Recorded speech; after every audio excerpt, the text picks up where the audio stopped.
Hey, good morning, boys and girls. It's Mr. Van Horn here. It's Monday. I hope you had a nice weekend. I hope your family had a nice weekend.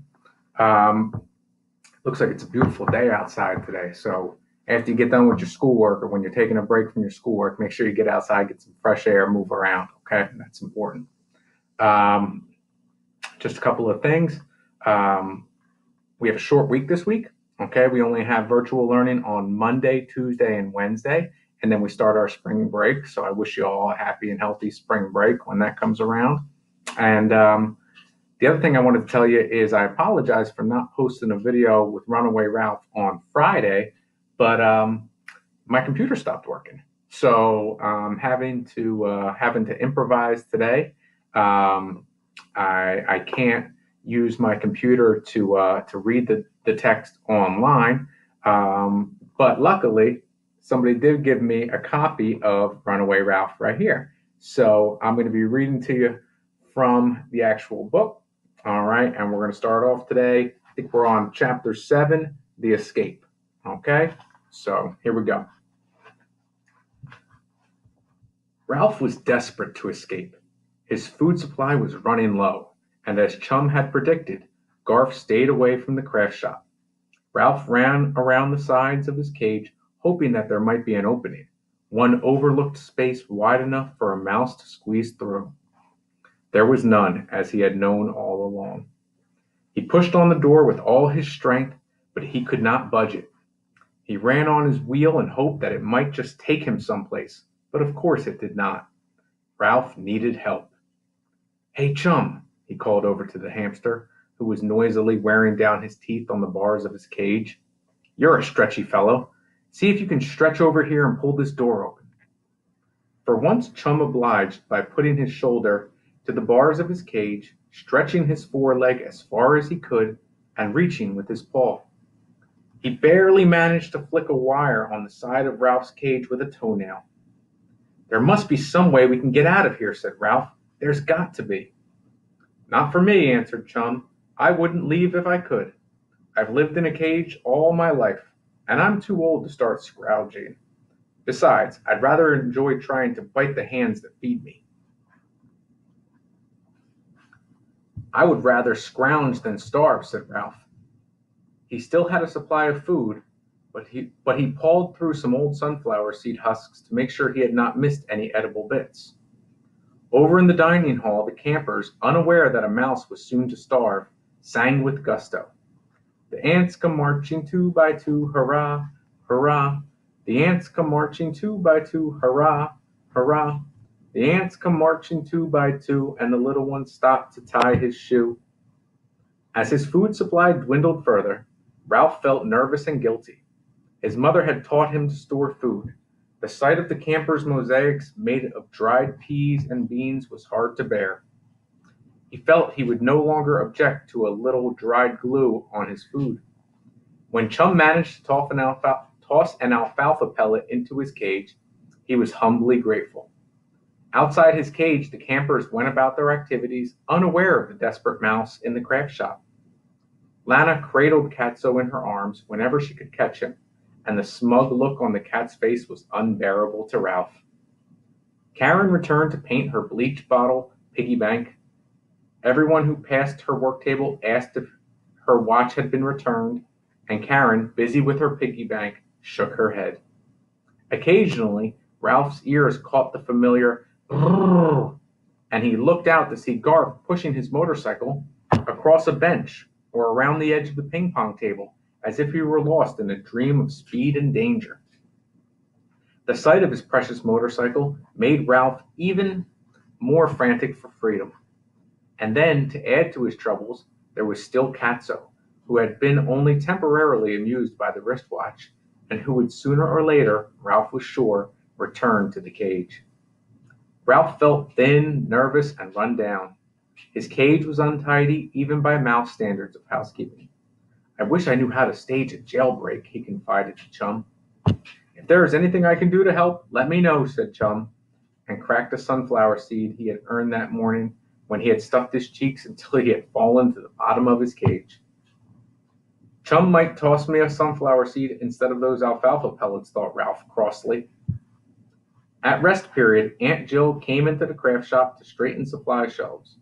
Ralph watched as she sorted dried seeds, which looked delicious, as well as weeds and pine cones. As he watched, he saw a possibility of help. After all, Aunt Jill, unlike most women, was kind to mice. Looking as small and as pitiful as possible, Ralph clung to the bars of his cage. In time, Aunt Jill noticed him. "Hello there, little fella," she said kindly. Ralph made his whiskers quiver. "Let me out of here," he said, quite sure the woman could not understand. Aunt Jill smiled when she heard the mouse squeak, and offered him a sunflower seed, which he snatched and cracked so greedily that he forgot to look pitiful. "My, but you're a hungry little fella," remarked Aunt Jill, but she did not offer him another seed. Instead, when the camp awoke, she called to Garth, who came to the door of the craft shop but did not enter. "Your mouse is hungry," said Aunt Jill. "Someone else can feed him," said Garth. "He's your personal mouse," reminded Aunt Jill. "I didn't take the old watch," said Garth. "I don't want to come in there." "I am sure you didn't take it," said Aunt Jill calmly, "but don't forget that you wanted to be the only one to feed your mouse. He is hungry and his cage needs to be cleaned." Garth hesitated but entered the craft shop, and while Ralph scrambled around looking for a way out, he slid the bottom away from the cage, changed the cedar shavings, and replaced it. He detached the water bottle, filled it at the sink, and was fastening it to the boy when Aunt Jill went out. Was fastening it to the cage, when Aunt Jill went out, leaving the boy alone with the two animals. Here at last was the moment Ralph had been waiting for. "Say, Garth," he began, but the boy, not expecting the mouse to speak, appeared not to hear. Ralph was desperate. "Say, Garth," he said at the top of his mouse voice. When Garth glanced at him, Ralph said as loud as he could, "Listen to me! You know that motorcycle you've been playing with? It's mine!" Garth stared at his mouse. "You're talking," he said in an astonished whisper. "I don't believe it! You're talking!" Ralph had spoken, and Garth answered. They were both so excited that they were speechless. Finally, Garth spoke again. "Go on, say something more." Ralph pulled himself together and remembered why speaking to Garth was urgent. "Brrr," he sputtered to show Garth what he meant. "That motorcycle, it's mine. Brrr, that's the noise I make to run it." "You're joking." Garth continued to stare at Ralph as he could not believe what was happening. "No, I'm not," said Ralph. "I hid it under the bamboo leaves, just before that cat pounced on me. I hid my crash helmet too." See, there's an illustration here with Garth talking to Ralph. "Your crash helmet?" Garth could not help laughing, which of course hurt Ralph's feelings. The boy pulled the motorcycle out of his pocket, studied it, then studied Ralph. "It's the right size," he admitted. "If it's yours, where did you get it?" "Back at the Mountain View Inn." "The Mountain View Inn?" Garth was surprised. "What were you doing there?" "It's my home," said Ralph with dignity. "A boy who was a guest there gave me the motorcycle." "No kidding." Garth almost believed Ralph.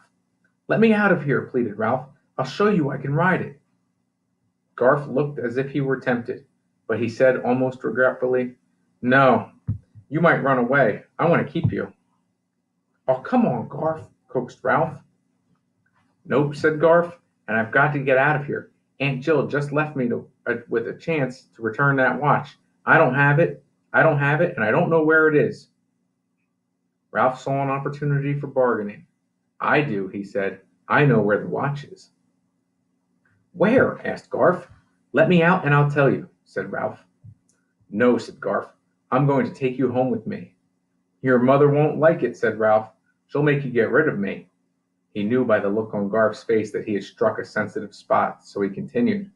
"She will say I'm messy. She will say I smell." Garth looked uncomfortable. "Let me out of here and I'll show you where the watch is," persisted Ralph. Garth looked as if he might be tempted.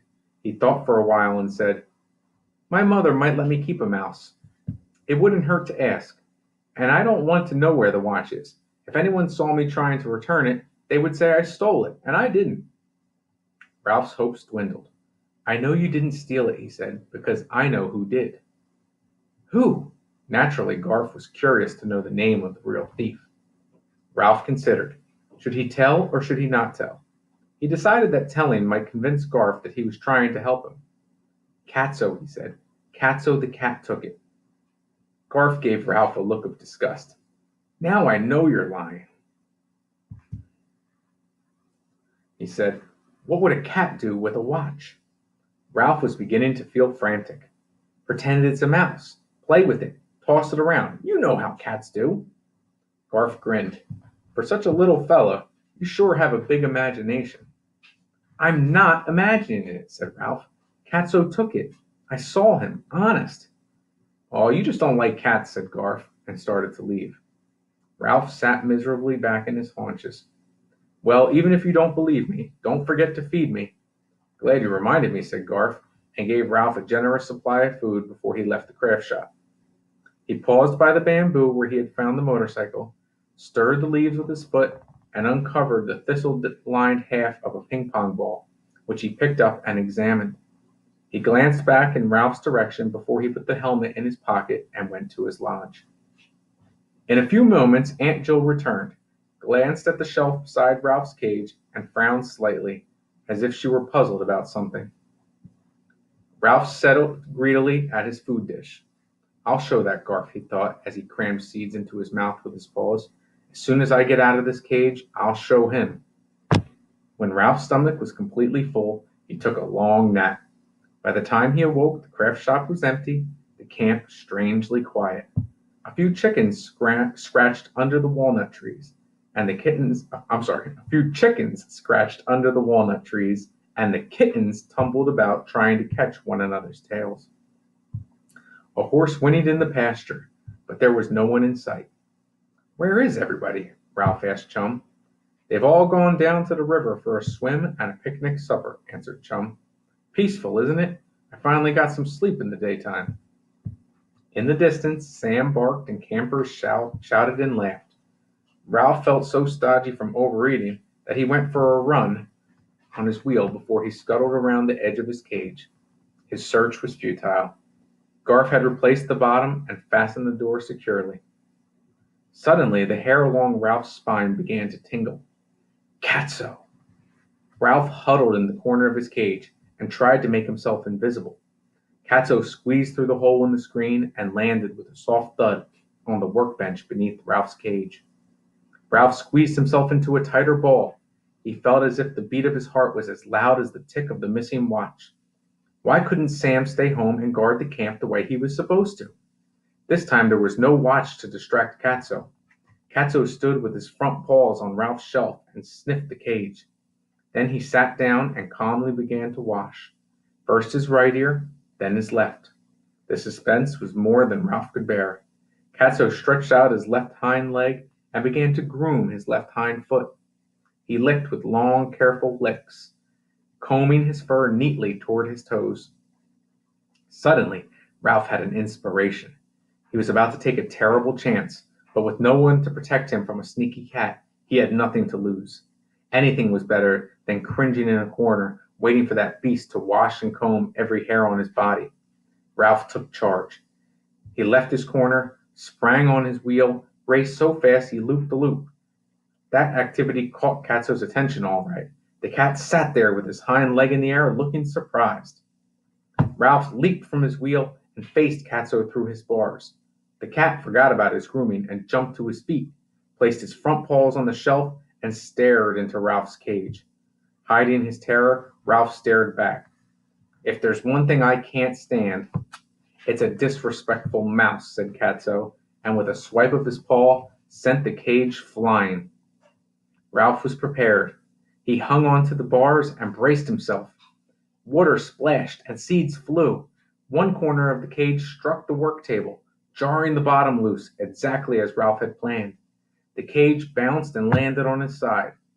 Ralph sprang out through what had once been the bottom. This accident was his chance. Catso pounced, but before his paws could land on Ralph, he was thrown off his aim by a sudden hissing from above him. Startled, he missed Ralph's tail by the width of a whisker. Ralph was startled too. but the unexpected noise did not prevent him from scrambling behind a jar of nails on the work table. When Ralph got up the courage to peek around the jar of nails, he saw Katso staring up at Chum's cage. Here's a picture. Katso knocking Ralph's cage to the floor. Oh, trying to get it so you can see. He heard the hissing sound again and knew that it must be coming from Chum. Good old Chum! Ralph hadn't known that a hamster knew how to hiss. When Katso recovered from his surprise, he was after Ralph, who dashed from behind the nails as the jar was sent rolling across the table. Crash! It landed on the floor and broke, scattering nails across the craft shop. Ralph leaped behind the supply of beans and peas and hamster food with Katso after him. Jars crashed, bags tumbled and split as they fell. Crash, bang, smash! Noise and flying glass did not stop Katso. Ralph leaped behind the big spools of lanyard plastic. Katso knocked over the spools and the plastic unreeled, tangling about his feet. While Katso freed himself from the plastic, Ralph found behind the work table a slanting piece of wood that was a brace between the studs of the rough walls of the craft shop. Ralph ran down the brace as Katso tried to squeeze his head between the edge of the work table and the wall. He could get his head in the space, but not the rest of his body. He pulled back his head and tried to reach Ralph with his paw. Ralph, however, was too far down the brace. Next, Katso leaped to the floor and ran under the table. Ralph scurried up the brace so that he was above the table and beyond Katso's reaching paw. Back to the tabletop went Katso, and down the brace ran Ralph, once again beyond the stretch of those curved and groping claws. Frantic with frustration, the cat sprang from the table while Ralph ran up the brace. Once more, Katso reached and stretched and groped. Ralph's courage and confidence had returned. He advanced within half an inch of Katso's longest reach. Katso tried, but could stretch his foreleg no further. Ralph sat down and said, "This could go on all day. You might as well give up. You know, I'm too smart for you." Katso, after one more effort to stretch further, withdrew his paw, came out from under the table, and picked his way daintily and disdainfully through the jumble of seeds, nails, and plastic cord, as if the mess was beneath his notice. He held his tail proudly erect, but he did not fool Ralph. The cat had been defeated. Katso squeezed out the hole in the screen door. Ralph was safe and free. Now all he had to do was figure out how to get his motorcycle away from Garth, and he would be on his way back to the Mountain View Inn. In the meantime, he settled down to feast on all the seeds that Katso had spilled for him. And we'll pick it up tomorrow with Chapter 8. Have a great day, everybody.